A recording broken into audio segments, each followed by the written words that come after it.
Kultcha. Yeah, what up, it's your boy Alley Cat. What up, Twin? You are now watching the Kultcha. One and only. You ready? Yeah, what up, it's your boy Alley Cat. And I'm the infamous Twin. And you are now watching The Kultcha. This is what we do, how we do, when we do it. Today's topic of discussion is... Today's topic is a special one. Manning up can often bring black men down. That's today's topic. And I don't really hear people speak about this one. So I want to go in on this one today. We talking about pride. Sensitivity, right? We talking about the levels of self-esteem. How we act when we in a group setting versus us by ourselves. Yeah. We give you everything that we always give you about. It's economical, social, socialism, Political. There you go. So when we talk about from a socializing, from an economic money-making point of view, or from a political point of view, we all know that manning up in the black community is very important for us, for our pride. Very important. Very important. And pride is very sinful. Pride can get you hurt. Pride can actually get you killed. And I want to start this by prefacing, like, we all participated in this. Definitely. I can be very prideful on certain stuff. And I've seen you be very prideful with certain stuff too. And I just want to check it because us as black men being too prideful could get somebody hurt. I think our pride is a little bit overrated. Because you don't want to be a sucker. You don't want to be no fool and things of that nature. Everybody has to be the tough guy. But the tough guy that really wins is the one that kills you with a pen. Oh, no doubt. No doubt. Or the swords with words. Live to see another day. Walk away from that situation because maybe he's thinking outside himself, his family, his kids, his wife. It's bigger than him. Do you understand what I'm saying? And I'm kind of want to take that notion from out our community that if you lower your pride even halfway, it don't consider you a sucker. Actually, you're a strong person because how I look at it is inverted. You know what you're capable of doing. Do you understand what I'm saying? You don't have to prove it to nobody. So you don't want to raise that pride to try to hurt somebody. You know you really can hurt this person. And they know you can hurt them 9 times out of 10. They know you got all the resources, all the money, all the friends in the world to get busy. And believe it or not, I'm Muslim. Okay. Peace be upon him. Prophet Muhammad said, you don't always kill a person with physical strength. So by that being said, you should always want to kill him with your mind. Because your mind should be capable to think past go. Your physical strength and your money may not last. Well, what am I do when a person disrespect me? What am I supposed to do when they looked at my woman the wrong way? And they stared at the back of her behind when she walked by. Well, he don't got enough respect to respect me. Greek mythologies and Helena of Troy, she was the women of the greatest of all wars. That's why they was fought and battles was fought. And we not making this lopsided. We just doing actual factual statements. All right. There was a lot of war started out because of, country to country that's fighting over the women. You know what I'm saying? But we continue to do that today. But the black man's pride, I wouldn't say have to be in check. I wouldn't say that. I feel like there's a lack of communication, which makes the pride an all-time high between us. It's always the lack of communication. There wouldn't be no wars if everybody knew how to communicate. Definitely. And not take everything so personal. When you take everything personal. Give me an example. Give me an example of, somebody taking something personal as far as, bringing out their ego and their pride makes it to a bad situation. Give me an example. Just one out of many. One out of many. I mean, we talking about, because you did say we could talk about situations with women. We could talk about situations with men. Prime example, you could be talking to a homeboy and getting the homeboy, your friend, or anything of that nature, cousin, you know what I mean? And get into a disagreement. And the disagreement, if you know how to work through it, that makes y'all stronger. No doubt. I mean. But if you be like, man, testosterone kicking and you say, fuck you, you bitch ass niggas, da-da-da-da, and then you get invited to certain places, which a man should never be invited, invite another man to his areas of saying suck my dick is not cool. These millennials do it a lot. And, that's when things could get heated and the testosterone kicks in. No, definitely. So if you are friends with someone, you should know how to have that discussion and say, okay, hold on. It went too far. Let me cool it down. Matter of fact, I'm going to call you later. but then call them right back and say, "Yo, listen, man, I don't know where that went. I don't like the way you talked said to me, this. and maybe what I said that might have triggered You it." think we And respect? we have a, I mean, I think a lot more respect will come out of that, because we get off for people in our community. we get off of violence. Now, Let me be honest with you. just in the myth. Most black folks only respect violence. I mean, that's a misnomer. How can you say that? I'm telling How you. can you say that? But let me explain it to you. Okay, And break I'm it gonna down. say I'm gonna use an ignorant word in turn. Violence leads to more violence. Violence begets more violence, yes. But when you're dealing with niggers, and I'm not talking about a person of color. I'm talking about a person of ignorance. Catch that, y'all. Because Anybody could be a nigger. I know y'all gonna put in the response. He wrong. They're just trying to tear him up. Listen to what he's saying deep So into now, it. when you're dealing with a person of ignorance, because they called us Negroes, and niggas was somebody of ignorance and dumb and stupid, and then they related it to the black No, definitely. slave. Definitely. So when you deal with somebody with a form of ignorance, sometimes they don't know no better. And for you should, if you know better, you can, how would you say, rise to the occasion and teach them something. And it's not belittling you. Because if I felt highly or strongly about you, then I know how to control my situation, my temper. See, it's all about controlling oneself. We have a topic of discussion where we said being hazardous in America, black men being hazardous. But we're only hazardous to ourselves. See, they say we're angry. All the time.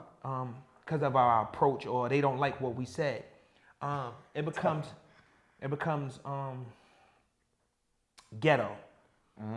But when another culture or race or creed takes it, it becomes edgy, urban. I didn't lose you. No, you ain't lose me. I'm with you. So, I'm with you. with all that being said,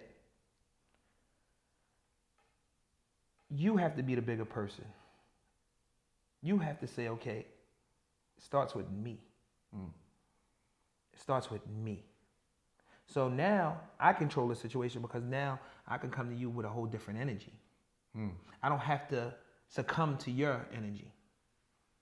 I ain't saying Martin Luther King nonviolence, because I do stand with Malcolm X by any means necessary. We gonna stay on topic, because but I don't think you see what I'm saying. It's like, I don't think we should. It should go but so far, because nothing's worth killing. Because my brother. Because or my you sister. hit on the button. It's very important that we continue to breed and to continue to teach soldiers and bring soldiers into the world. A person that have a complete personality and character. They get off on our community, like, for you to be the crazy one. People think I'm crazy. That's very prideful in our community. Yeah, you know why? People love that title. Because you. But see, usually you're not crazy. The dumbass that wants to be the shooter and wants to make a name for himself. Yeah, that's. I'll say, yeah, you're crazy for that, because you're not thinking. That in that sense. Yes. You can also be crazy in another sense, because you're outspoken. But do you think that's you a deal form, with transparency? You being. But is that a to the form point. of bullying? Is that a form of there took a place, a part in that person's life where I like for them to look at me as crazy, because then nobody wouldn't bother me. I don't want nobody testing me. Do you understand? Is it a defense mechanism that they have for trying to stop other people who are actually crazy or normal from messing with them? The boxer Hopkins. Okay. I don't know. I forgot his first Okay, name. Is it Bernard Hopkins? Yeah, Bernard Hopkins, Bernard right? Hopkins, boxer. He went to jail. He put headphones on, right? This is his story. He said he put headphones on and he would just sit there, and nobody would bother him because they thought he was crazy. So that is a defense mechanism, because he didn't want to be bothered. He not saying he was scared or anything of the nature. He just wanted to be peaceful. Definitely. And for him to, okay, let me portray this, or they say I'm crazy, they'll leave me alone, and then I'll be at my peace. Definitely, yeah. And he went to, and he's no sucker, because he went to jail for strong arming. Yeah, I know. So, but I'm just giving a little bit of what he said in a quotation, because, we're using the word crazy. So it was that crazy was good for him. I hear what you're saying. because people left him alone. Definitely. So you, in a sense, crazy might not be a form of bullying. Like, we have so many words that we can use, and it can mean so many different things. No doubt. So, that's what makes it beautiful from where we come from. Because one word can have 10 definitions. Yes. Yes. Or 5 definitions, no matter what, it has more than one definition. Oh, yes. So, it's not really a form of bullying, but then it can be. Because crazy can have different definitions. We go in there and they say, well, he's the shooter. But nobody knows the definition of, okay, he's a shooter, but he's a killer. Okay. You get what I'm saying? No doubt. That's right. He's a nerd. Oh, he's a dumbass. So you got to really think about some of these things we use. Everybody's from the hood, but everybody didn't play in the street. No doubt. And this is what we're addressing. We addressing that gray area where that pride lies, and it could be between a matter of life and death. Like, all right, let's go to part 2 of it, right? Say you got a woman. A lot of our sisters love to see brothers fight with other people if they have been disrespected as a couple. If she felt that man disrespected But then her, she doesn't care about you. I feel the same way. She doesn't care about you if she way. wants to see you get hurt. Yeah, but the women take pride. They take pride in seeing a man want to beat up 3 guys. Shoot at 3 guys for disrespect. And then where he Who goes? wants a punk man? But then where he if goes? If you're a woman, who wants a punk man? But then where he goes? Of course. And who she with next? Of course. There's people watching this video right now. But you have different instances. You have women that's gonna say, I don't care what you say. I don't want no punk man. But no, it might not be a punk And I man. don't call A it a woman punk. might be scorned. She might be bitter and say you left her. Say you left her and you moved on. Then she gets with somebody new and want to bring them around you and start drama with that. Is that because she still wants to be with you? Yeah. Or she was so hurt that she wanted to see you hurt? Yeah. So it's like I say this all the time. There's certain people made for certain people when it comes to the couples we're talking about. How women view the black man that helps them have that pride to get them into trouble. They like it, but then they don't like the conclusion. They don't like the ending of the story. He's locked up for 10 years. And she moved on, actually. And he had heartbroken about it. But let's get into this third key part. The black man not wanting to show vulnerability and crying. To not cry. I think that's also very prevalent in our community. And I'm up today, y'all. I had an energy drink. I am up. Ain't no sleeping in me. You know what I'm saying? We up. We gonna talk today. You know what I mean? The pride when it comes to us not wanting to cry in front of our women, our family, with other men. That is definitely a lost art in the black community because they think we're some suckers. They think there's a lot of vulnerability there. They think you're sensitive. He's not a man. He's too sensitive. You know what I'm saying? Like, let's dive into that because I think that's very important. Because I'm going to tell you the truth right now. I don't even cry. What I mean, cry in front of people. I think we all do it. You know what I'm saying? And I'm even is a victim of that. You can use me as an example. So I think it's dope that we could touch on that with the black community. Because when you talk to your woman, you get a deep conversation. She cry all the time. She get emotional all the time. She get tearful all the time. Tell about her kids. She cry all the time. But when it comes to us, we feel like we shouldn't be doing that. Why you don't cry? Huh? Because it's not for me about vulnerability. It's more like when I want to cry in certain situations, I feel like it's the toughest situation and I want to be strong for others in that situation. So I don't want to cry in front of them.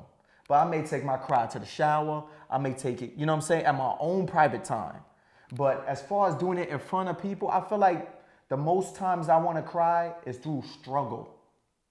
Other things that's above that struggle on a surface area, I feel like it's not too hard for me to get past.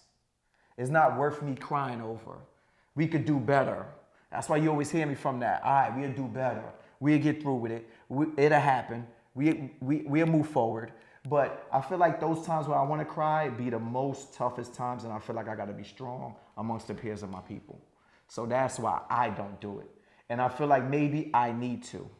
You know what I'm saying? Well, so why you don't do it? I mean, maybe you do, but I'm just no, saying a lot of black men don't do it. So, actually, yeah.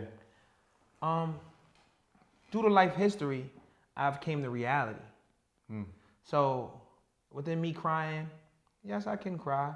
Cry feel is more tougher. It's more. It's a little bit. It's more rockier. It takes a lot for me to cry. Okay. Because I know listen, I tell my woman or my lady or any woman that I'm serious involved with, my vulnerability is supposed to be with you. So when you cry, it's over. When you cry, because it takes so much for you to cry. It takes a lot for me to cry because I believe that we're born for a purpose. We create a purpose and then we die. And hopefully we leave a legacy. So my transitioning of life and death has me on the scale of how I cry. Okay, good point. I mean, watch my kids come into this earth. I think I might have cried, shed a tear too. Shed a tear too. Due to the fact that, yes, they are a blessing, but this world can be so wicked. Definitely. They say we're supposed to cry when you come into the world, not when you leave. So we do our most cry when people leave. And that's due to selfishness, which can be another topic of discussion. Expand on that. Due to selfishness because we want them to be here for us. We want them to be here with us and be with us. I like that. Good point. And embrace us. And it's all about how can you me. leave? I need you right now. Yeah, because it's all about me. How can you leave? It's all about me when you need to be at peace. So that's why it's even though that person was ready to go. That's why it's hard for me to cry. You know, growing up how I grew up, I dealt with anger. So that was another reason why it was hard for me to cry. Right. You know, the anger in loved ones, the anger of my mom. I know you talk about your father. My father. All the time. Things of this nature. Peace to him. You know, so much things and trials and tribulations that I've been through in my life that it's like, yo, it was. I heard this before. One of my closest family members, friends, used to say this. He said this to me the other day. Not too long ago. He said, "Okay, so when you're done crying, I know it's coming. You're still gonna have the same results. I know it's coming next. Yeah. So, and I was like, wow, I guess that's a good reason why I don't cry. Because it's still going to be the same results. We have to make it better. So within everything in society and life, yeah, we can sit here and cry about it and, they did us injustice. Right. But what the fuck are we really doing about it? No doubt. What are we really doing about it? Because we ain't doing shit. We can sit here and make money into this and this and that. Listen, man. And that's a good point. I mean, look at the emotion that's just coming out, because I know some people, when they cry, they straight to anger. Something is going to be done now. You know, that like, I know some people use that mechanism. They really get really emotional or something really starts to happen. We still have to do it. We have to do it positively. And that's the topic. Because some people want you to jump out the window, get violent, pull a gun, hit you. Listen, sometimes the best win is you right. And I felt everybody, especially the people who live long, natural lives, have did that a lot. So that's just food for thought.